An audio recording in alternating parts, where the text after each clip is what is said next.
د ژمي یو ښه یخ ماښام و. یو زوړ سړی یوې زړې چایخانې ته ننوتو. چایخانه خاموشه وه، زاړه میزونه، زاړه دیوالونه، خو د چای بوی لا هماغسې تازه او خوشبویه و.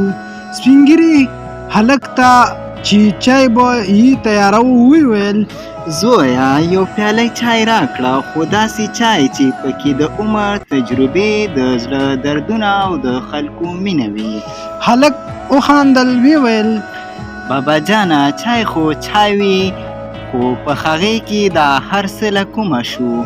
سپین ږیري موسکا وکړه او ویل: هو هلکه، همدا وایي، خو که ته یو کار د زړه له اخلاصه وکړې نو هغه کوچنی شی هم ډېر ارزښت پیدا کوي.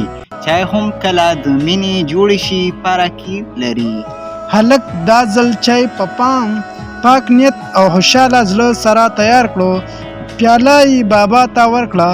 بابا یو غړپ وکړو، ژوره ساه یې واخیسته او د چایو له غړپ یې داسې خوند واخیست چې د عمرونو ستړیا یې کمه شوې وي. هلک ته یې په موسکا وکتل او چپ شو. هلک ته عجیبه احساس وشو. داسې ورته ښکاره شو چې له دې چای سره د ده بدن ستړیا هم او د زړه خفګان هم ورکېږي. یو خوږ سکون یې حس کړو.